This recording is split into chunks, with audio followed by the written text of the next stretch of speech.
अब हम बात कर रहे हैं इरा ऑफ गांधीयन इरा की बात करेंगे। गांधीयन इरा की बात करेंगे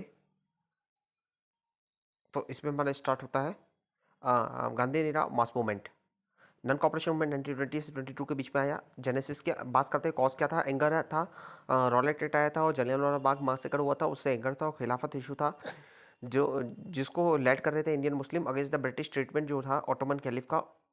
और गांधी कॉल कर रहे थे हिंदू मुस्लिम यूनिटी के लिए। तो ये तीनों कॉज थे जिसे नॉन कॉपरेशन मूवमेंट हुआ। Movement in action boycott programme था। इसमें बॉयकट करना है गवर्नमेंट को, गवर्नमेंट इंस्टीट्यूशन को, फॉरेन क्लॉथ को, स्कूल को, कोर्ट्स को। कंस्ट्रक्टिव प्रोग्राम करना है, जैसे प्रमोट करना है खादी को, चरखा को, नेशनल एजुकेशन को, जैसे कि जामिया मिलिया इस्लामिया और काशी विद्यापीठ और लोकल पंचायत एजुकेशन प्रमोट करने के लिए। हिंदू मुस्लिम यूनिटी का पार्टिसिपेशन बढ़ा। पीजेंट का हिंदू मुस्लिम यूनिटी प्रमोट की गई। पार्टिसिपेशन पीजेंट का, वर्कर का, स्टूडेंट का, वुमेन का बढ़ा। विड्रॉल किया गया। विड्रॉल जो हुआ आफ्टर चौरी चौरा इंसिडेंट के बाद विड्रॉल हुआ। इंपैक्ट और सिग्निफिकेंस की बात करेंगे तो इसने ट्रांसफॉर्म किया इंडियन नेशनल कांग्रेस को into mass based political party और डेमोस्ट्रेट किया इसने power of non violent struggle और गांधीयन टेक्निक को एस्टेब्लिश किया इसने of satyagraha as a main method. Rise Gandhi का उनकी approach to freedom movement. Entry जो थी मोहनदास करमचंद गांधी जी की इनटू इंडियन पॉलिटिक्स, ये मार्क करती है turning point India freedom struggle में। ये ट्रांसफॉर्म करती है एलिट मूवमेंट को मास बेस्ड मूवमेंट में, मास बेस्ड मूवमेंट में। ठीक है, मास बेस्ड नेशनल एफर्ट में।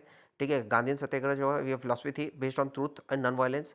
ये मोबिलाइज करती है मिलियन ऑफ ऑर्डिनरी इंडियंस को। ये गिव करती है मूवमेंट को, है ना, स्ट्रॉन्ग मॉरल फाउंडेशन देती है।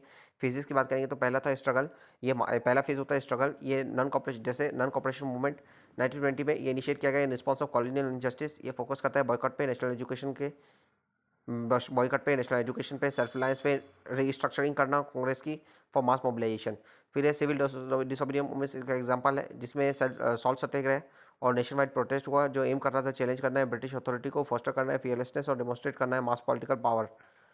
ट्रूस की बात करेंगे और कॉन्स्टिट्यूशनल फेज की बात करेंगे तो स्वराज्य पीरियड है और कांग्रेस मिनिस्ट्री जो है इसका एग्जाम्पल है। गांधी टूल और मेथड की बात करेंगे तो ये कंबाइन करता है mass mobilisation, constructive work, negotiation and legislative engagement. Mass mobilisation जो होता है थ्रो हड़ताल होता है, हड़ताल मास मोबिलाइजेशन थ्रो हड़ताल, स्ट्राइक और सिविल डिसोबीडियंस ने चैलेंज किया ब्रिटिश रूल को। वाइल कंस्ट्रक्टिव प्रोग्राम जो है प्रमोट कर रहे थे खादी को, नेशनल एजुकेशन को, रिमूवल ऑफ अनटचेबिलिटी। टूरिस्ट पीरियड में गांधी जो एंगेज करते हैं टॉक्स में, जैसे कि गांधी इम्पैक्ट हो गया, ये मेंटेन करना है मोमेंटम। स्वराज जो यूज़ किए इन्होंने लेजिस्लेटिव काउंसिल को इंपीरियलिस्टिक प्रोपेगेंडा के लिए, एंटी इंपीरियलिस्टिक प्रोपेगेंडा के लिए ये चैलेंज करते हैं ब्रिटिश अथॉरिटी को विद लीगल फ्रेमवर्क। ये स्ट्रेटजी जो इंश्योर करती है कि मूवमेंट जो है कंटिन्यूटी रहे और स्ट्रेंथ मेंटेन करके रखे। ठीक है, हाउएवर ये ऑल्सो एग्जिबिट करता है core limitations. Civil disobedience movement की बात करेंगे तो 1930 से 34। जेनेसिस की बात करेंगे तो साइमन कमीशन 1927 में आई, इसका बॉयकॉट किया गया। पूर्ण स्वराज रेजोल्यूशन आया 1930 में, गांधी ने 11 पॉइंट रखे जिसको लॉर्ड इरविन ने रिजेक्ट किया। मूवमेंट एक्शन में आया। दांडी मार्च 1930 में आया। गांधी 240 माइल्स मार्च किए to break the salt law. Nation wide defiance हुआ अनजस्ट लॉ का, including taxes, foreign goods, liquor shops और forest law. Khan Abdul Ghaffar Khan Khudai Khidmatgar participate किया इन्होंने। नॉर्थ वेस्ट फ्रंटियर प्रोविंस में टेम्परली सस्पेंड किया गया कांग्रेस को आफ्टर टेम्परली, है ना, सिविल डिसोबीडियंस मूवमेंट को सस्पेंड किया गया गांधी इरविन पैक्ट के बाद 1931 में, और इसे रिलॉन्च किया गया एक साल बाद 1932 में। 1931 में इसे सस्पेंड किया गया। सस्पेंड करने के बाद, है ना, इंडियन नेशनल कांग्रेस ने सेकेंड राउंड टेबल कॉन्फ्रेंस में पार्टिसिपेट किया। इंपैक्ट और सिग्निफिकेंस की बात करें तो इससे इंक्रीज हुआ पार्टिसिपेशन वुमेन का और बिजनेस कम्युनिटी का। शो किया इसने power non violent civil disobedience movement की ग्लोबली। इसने फोर्स किया ब्रिटिश को नेगोशिएट करने के लिए कांग्रेस के साथ, जिससे leading to round table conference and the government of India 1935। Core limitation की बात करेंगे तो पैराडॉक्स था control mass movement. Mass struggle जो है ऑफन वायलेंट होता है, कॉन्ट्राडिक करता है गांधी नॉन वायलेंस की क्रीड को। डिलेमा ऑफ गवर्नेंस है, कांग्रेस मिनिस्ट्री जो स्ट्रगल कर रही थी गवर्न करने के लिए under the colonial rule while being part of the anti colonial movement. उसके बाद है फेलियर था फुली एड्रेस करने के लिए कास्ट और क्लास इश्यूज। गांधी इन ग्रेजुअल अप्रोच जो थी टू कास्ट अबॉलिशन वो फुली सेटिस्फाई नहीं कर रही थी रेडिकल लीडर को जैसे कि अम्बेडकर। कम्युनलिज्म और वुमेन इश्यूज, गांधी एफर्ट जो थे फॉर यूनिटी वो पार्शियली अंडरमाइन हो रहे थे राइजिंग कम्युनलिज्म से। वुमेन पार्टिसिपेशन जो था वो सेकेंडरी था टू नेशनल गोल, वो रिमेन सेकेंडरी था टू द नेशनल गोल। उनकी लीडरशिप, गांधी लीडरशिप ने सेंट्रल रूल प्ले किया 3 मेजर पैन इंडिया मूवमेंट में, non cooperation movement, civil disobedience movement और quit India movement. Gandhi and philosophy ideology की बात करेंगे तो ये क्रिटिक थे modern civilisation, critic of modern civilisation. Gandhi ने रिजेक्ट किया वेस्टर्न इंडस्ट्रियलाइजेशन को, प्रपोज किया इसने इन्होंने return to self sufficiency, focus करना है विलेज बेस्ड इकोनॉमी में, satyagraha ahimsa central to his strategy. Satyagraha जो है सोल फोर्स है, सत्याग्रह मतलब सोल फोर्स, ट्रुथ का आग्रह, सत्य का आग्रह है। ये शॉर्ट करते हैं, चेंज करना है ऑपरेसर के हार्ट को थ्रू नॉन वायलेंस। इंक्लूसिवनेस होनी चाहिए और मल्टी क्लास मोबिलाइजेशन। गांधी जो है गांधी ने यूनाइट किया डाइवर्स सोशल ग्रुप को, क्लासेस को, इन्होंने एडवोकेट किया हिंदू मुस्लिम यूनिटी को, इंक्लूजन होती है अनटचेबल्स का नेशनलिस्ट फोल्ड में। इसके बाद बात करेंगे क्विट इंडिया मूवमेंट 1942 फाइनल मास स्ट्रगल। क्विट इंडिया मूवमेंट 1942 हुआ, ये डिसाइसिव फाइनल मास स्ट्रगल था अगेंस्ट ब्रिटिश रूल। इसने ट्रिगर हुआ था, फेलियर जो हुआ था क्रिप्स मिशन का, उससे ये ट्रिगर हुआ था against world war second. At the Congress session in Bombay 1942 Mahatma Gandhi ने पावरफुल कॉल दिया टू नेशन डू और die.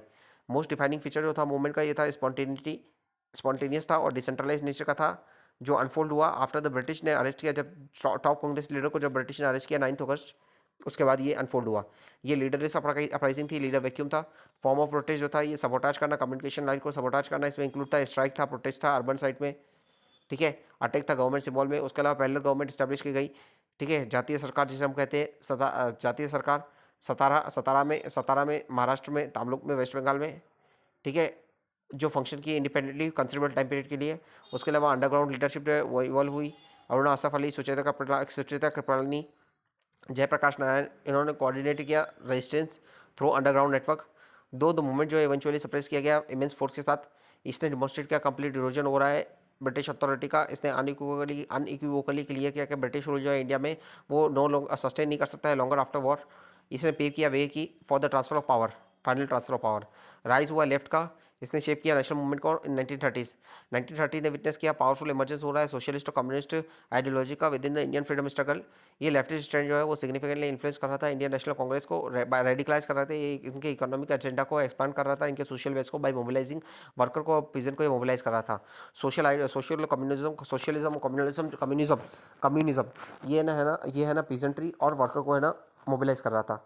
Shaping the Congress economic agenda, push जो था मोर रेडिकल इकोनॉमिक विजन के लिए वो चैंपियन किया गया था left wing leader within the Congress, most notably Jawaharlal Nehru और Subhas Chandra Bose.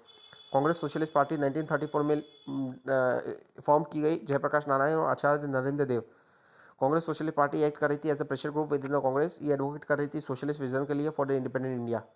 Influence on the policy की बात करेंगे तो लेफ्टिस्ट इन्फ्लुएंस जो है वो क्लियरली विजिबल था कराची सेशन 1931 के। फॉर द फर्स्ट टाइम ये रिजोल्यूशन जो आउटलाइन करता है नेशनल इकोनॉमिक प्रोग्राम, जो इंक्लूड करता है provision for fundamental rights, state ownership होनी चाहिए की इंडस्ट्रीज की और प्रोटेक्शन होना चाहिए वर्कर का।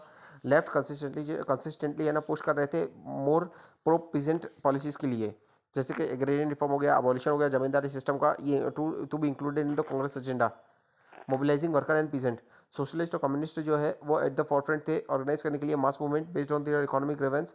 ये लिंक कर रहे थे क्लास स्ट्रगल को एंटी इंपीरियलिस्ट स्ट्रगल के लिए। पीजेंट मोबिलाइजेशन हो रहा था, ये इंस्ट्रूमेंटल थे फॉर्मेशन में किसान सभा के अक्रॉस इंडिया। ये ऑर्गेनाइजेशन जो है वो आर्टिकुलेट कर रहे थे क्लास बेस्ड डिमांड, जैसे कि रेंट का रिडक्शन होना चाहिए, एंड होना चाहिए फ्यूडल लेविस का। मोबिलाइज करना है पीजेंट्री को नेशनल मूवमेंट के लिए on the scale not seen before. Worker mobilization की बात कर रहे थे, लेफ्टिस्ट लीडर जो है वो डोमिनेट किया गया था ट्रेड यूनियन गवर्नमेंट के द्वारा। ये ऑर्गेनाइज कर रहे थे इंडस्ट्रियल वर्कर को मेजर सिटीज़ में, ये लीड कर रहे थे स्ट्राइक को और फॉट कर रहे थे for worker rights. Successfully integrating urban working class को ब्रॉडर फ्रीडम स्ट्रगल में इंटीग्रेट कर रहे थे। अर्बन वर्कर क्लास को ब्रॉडर फ्रीडम स्ट्रगल में इंटीग्रेट करने के लिए वर्क कर रहे थे। डॉक्टर भीमराव अम्बेडकर की बात करेंगे, इनकी आइडियोलॉजी और लिगेसी। अम्बेडकर की आर्किटेक्ट है इंडियन कॉन्स्टिट्यूशन के, लीडिंग चैंपियन थे दलित राइट्स के, एडवोकेट कर रहे थे सोशल जस्टिस और इक्वालिटी। अम्बेडकर की आइडियोलॉजी ये क्रिटिक थे हिंदू सोसाइटी के। अम्बेडकर ने क्रिटिसाइज किया ब्राह्मणिज्म और हिंदुइज्म को। इन्होंने देखा कि सिस्टम जो है ये इंस्लेव कर रही है दलित को, वुमेन को। इन्होंने डिमांड किया कंप्लीट ओवरऑल होना चाहिए हिंदू सोसाइटी को, और रिजेक्ट किया इन्होंने मनुस्मृति को as a justification for untouchability.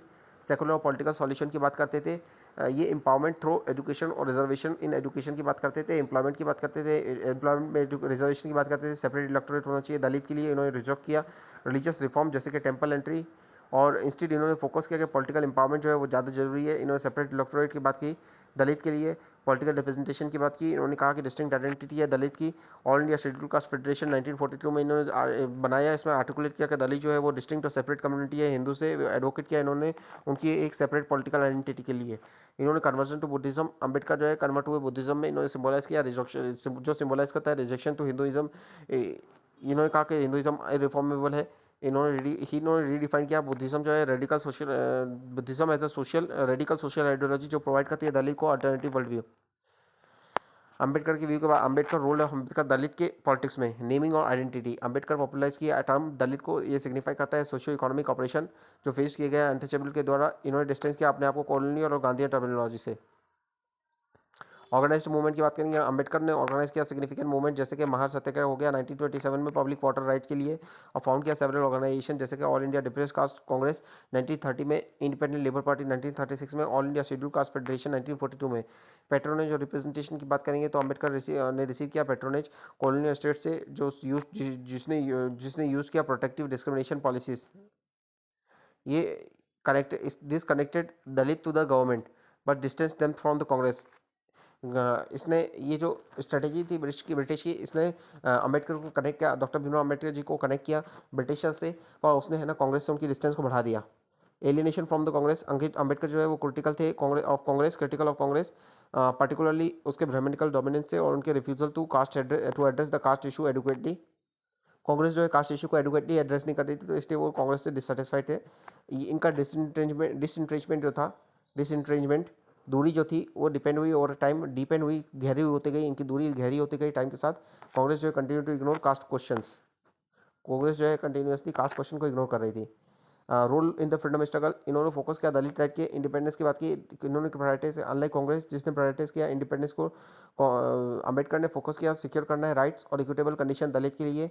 ठीक है, इन्होंने बिलीव का ऑपरेसिव कंडीशन जो है दलित की वो मोर फंडामेंटल है फॉर्म ऑफ अनफ्रीडम देन कॉलोनिज्म। उन्होंने कहा कि दलित के राइट और फ्रीडम की बात इन्होंने ज़्यादा की as compare to the freedom struggle, freedom और इंडिपेंडेंस की बात से।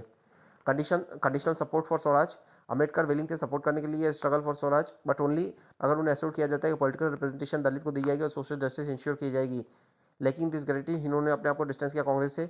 Engagement with the colonial institution, Congress जो एंगेज कर रही थी बॉयकट में, अंबेडकर जो इंटरेक्ट कर रहे थे कॉलोनियल इंस्टीट्यूशन के साथ, सबमिट कर रहे थे एविडेंस सामने कमीशन को सेपरेट इलेक्टोरेट के लिए दलित के लिए, और सर्व कर रहे थे वो सर्व कर रहे थे वाइसराय एग्जीक्यूटिव काउंसिल को 1942 में, एडवोकेट कर रहे थे दलित राइट के लिए with in the existing colonial structure. Distance कर रहे थे अपने आप को मास मूवमेंट से। अंबेडकर जो है डिस्टेंस कर रहे थे क्विट इंडिया मूवमेंट से, एम्फेसाइज कर रहे थे condition of citizenship, marginalize group के लिए जो कंडीशन है उसको एम्फेसाइज कर रहे थे।